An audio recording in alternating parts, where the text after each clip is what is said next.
Welcome to another episode of Bitches Breakdown. We are 2 weeks from the WrestleMania 42, live from Las Vegas. So that means we are almost there. So we're going to cover 2 Raws, 1 SmackDown.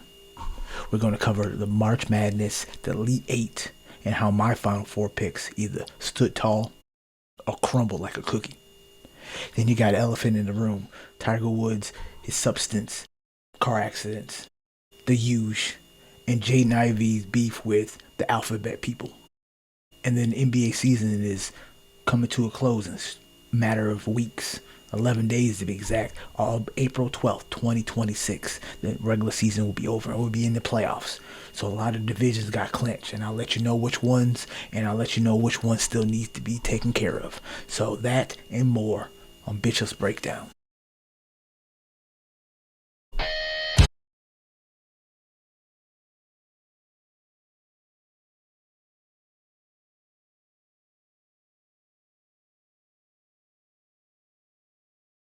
Hey everyone, it's Bishop. I got something special for you today. On the next bonus episode, I'm breaking down the top 4 teams in college basketball, giving you my insider's take and predictions you won't hear anywhere else. Plus, I'll dive into Vince Russo and John Cena's AEW talk and why he's crazy. No fluff, just straight analysis. This episode is exclusive to my Patreon supporters. For just a few bucks a month, you got bonus episodes like this, exclusive merch, and even a chance to ask me questions directly on a live Q&A session. So if you want in, join the crew now. The link will be in the description, and I'd love to have you on board and make sure you never miss the inside scoop. So deuces, ooses. So before we get into this episode, if you hadn't noticed, we got a new banger. A new banger for our intro song. Brought to you by the greatest band that you never heard of, Concrete Angels. You need to check out their Spotify, check out their Apple Music, follow them on X, follow them on TikTok, follow them everywhere, because you need to be a part of this party, because they are the truth. So I'm deeply gratified that they let me use their song in my intro and my outro. So we're going to be banging out hits, so make sure you check them out. And if you like what I'm wearing, check it out. If you want swag like this, either follow my Patreon or send me a private message, and maybe we can work something out and I can send y'all some Bishop Breakdown merch. You feel me? So let me know, and let's get started into this. Monday Night Raw from last week. You had the Usos, you had the LA Knights, you had the Visions, and they just beefing left and right, left and right, left and right. Knucks everywhere. Everyone beating up everybody, nothing got accomplished. And the Usos are just there. And then fast forward later in the show, we got Usos, you got CM Punk, you got Roman Reigns, and CM Punk looking like, he popping off at the mouth, and Jay's like, you better go smash him, dog. And that's what he did. Spear, Superman punch, through the table, whatever. And then fast forward to this Monday, you got a title match, and the Usos, they get new music, so no more yeeting. I don't know why, but that's what they feel is important. And IShow Speed decided to be cursed, and because he's cursed, everybody else gets the SOL, and he helped Logan unwillingly become the new tag team champions. Then you got earlier in the show, you had Stephanie McMahon with the worst slap to Cody Rhodes I've ever seen in my life. Like, she need to go back to the gym, because that was just terrible. Terrible. How's she gonna slap him? And he's like I've seen her slap people like Orton and other people like that, and that was a love tap. Do better. Cody, make her do better. And then, the email that Pierce told that Paul Heyman need to read, that Seth Rollins is medically cleared. And he got released by the police, and he comes out and hits him with a chair, and then who comes out and beats him up? Gunther. So I guess everybody's hurt. So no Braun Breaker, no Rey Mysterio, so they's like, well, we got two big stars, so let's have them fight. Well, they got 2 weeks. They better do something, because if not, that storyline sucks. It's gonna be a good match. I get it, but if the storyline's not where it's supposed to be, who cares? I know they're pivoting, and I give them that. But you got 2 weeks to impress me, or this is just stupid. And Gunther better win, because there's no reason that Seth Rollins needs to beat Gunther. Try harder, try better, do better. So let's talk SmackDown. Oh, actually, before we get to that, let's talk the pull-apart brawl. CM Punk repaid Roman Reigns, so GTS through the table, blah blah blah. No Usos to help. I don't know what they were doing, crying because they lost their tag team titles. But that pull-apart brawl was better than SmackDown. But you had one earlier who stopped the two biggest beast in the world, Obafemi and Brock Lesnar, and you couldn't stop Roman Reigns and CM Punk. They got loose and they still be able to do their moves. Come on, bro. You should have not done that at all. Done something different. But that's what you want to do, and that's the garbage that I see on my television. And then SmackDown, you had Munchkin Roll, not Jelly Roll, because he lost all that week, so he's a Munchkin Roll or a Timbit Roll. Gets RKO'd by the man Randy Orton. Matt Cardone gets dog walked by Randy Orton. So besides him beating up Cody's wife or RKO and Stephanie, like, I don't see anything that's going to get people to stop, singing the song, chanting his name, posing with him. So Cody, you're gonna be turned by default again, like you were last year. And then Drew versus Jacob Fatu match is unsanctioned or non-sanctioned, but it's official. Everyone says it's going to be a Hell in a Cell. I mean, still they got 2 weeks to make it Hell in a Cell, but I think they're just going to do the street fight, unsanctioned, whatever. And then the tag team women's division of 4-way, like I predicted, boring. Like JD from New York, boring, and it's a mess. And I don't care. Bellas, take it from here.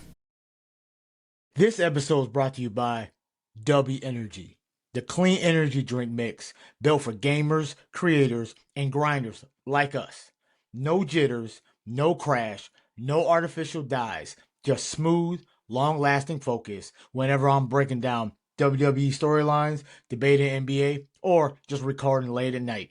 It's zero sugars, packed with vitamins and nutrients, and it actually keeps you locked in without the shaky feeling. Head to w.gg and use code Bishop's Breakdown at checkout and save 10%. So level up your energy and let's get back to the breakdown. And thanks for supporting the show.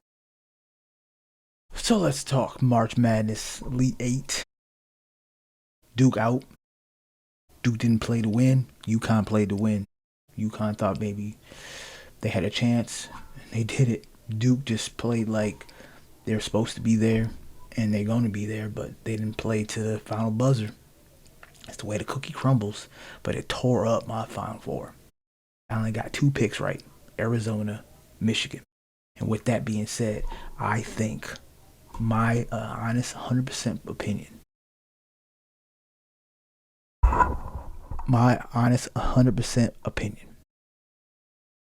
the winner of the Arizona-Michigan game will be the national champions. I think the 2 best teams in the nation, and the winner of that game will be raising the banners. My pick is Michigan, obviously, but I can see Arizona pulling out the victory too. And the other one, I think UConn. They're going to ride that momentum against Duke, and it's going to be Michigan versus UConn. So let's talk elephant in the room. Tiger Woods, another accident, another involvement in substance, pills, people are thinking. He's crying out for help. I know he's gone through 1 billion surgeries on his back, his legs, his ankles, his shoulders. Like, he's probably a Terminator at this point. But he needs help. He clearly is not thinking straight. He's just going through the motions and doing what people think he should be doing. He might need to retire. Like, his legacy is dying as we speak. But that's not important if the man ain't around. And now it's gonna be all these what ifs. What if I stopped him? What if I was there? I mean, he's worth $1 billion. Why can't he get an Uber or a Lyft? Hell, email bishopbreakdown@gmail.com and I'll come drive you every day, brother. Like, he needs some help, and people need to stop saying yes and just help the man.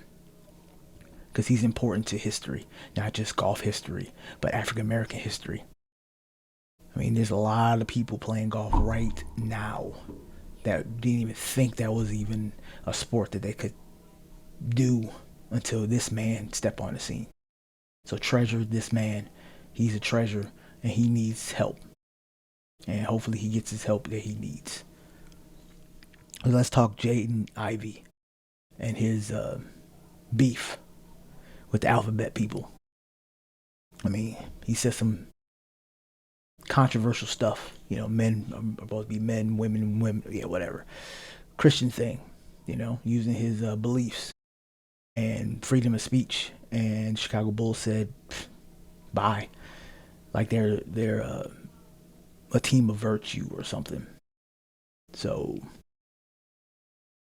it's not a good look for the NBA. It's not a good look for anybody. So like these billion-dollar athletes have all this clout, have all these people coming for their opinions, and when they give it to them, they get punished for it. Most people don't care what I gotta say. I can say all that stuff to the mountains. No one cares. But Jaden Ivey, with his $1 million contract, with his probably hundreds and thousands of followers, they care. So he has a platform to do those things. And if you won't let him have that platform, then what are we doing? These guys are here to let people know how they feel, and then you can have conversations from then on. But if you just sugarcoat everything and just say what needs to be said, then nobody gets anything out of it. It's just so lose for everybody. And I'm not here to lose, because I'm here to win, like T-Pain said. So let's end this with the NBA divisions that have been clinched already. You got the Northwest Division clinched by the Oklahoma City Thunder. You got the Southwest Division clinched by San Antonio Spurs. You got the Pacific Division by the Los Angeles Lakers. And the Central Division by yours and mine's Detroit Pistons. But the Atlantic Division has a two-team, race, basically. You got the Boston Celtics and the New York Knicks. Because every other team is about 9 games back. So they will have to go on to the worst streak of games and lose all their games. And then the Cavs have to win all their games. I don't see that happening now this close to the end of the season. I mean, there's 11 games left. And if the Celtics win this division, they're going to be dangerous. Because no one gave him no credit. Because I didn't think Tatum was coming back this year. I was like, why would he? And he came back, and they went on a tear. And watch out for them. They've been there before. They know how to win. So they need to be taken out often and early. So if you like what I just said, like and subscribe. Comment below. If you want a shirt, comment below. Send me an email at bishopsbreakdown@gmail.com. Don't forget to hit the bell for notifications, because I might be dropping a video. I've been watching a lot of videos on, content creators about, trading cards, basketball, football, baseball, wrestling, UFC, soccer, and maybe I'll buy some hobby packs and do a little pack opening, or maybe not, because they had no good luck either, and they were spending thousands. I'm more like spending like 50s, but we'll see. We'll see. With that being said, deuces. Ooses.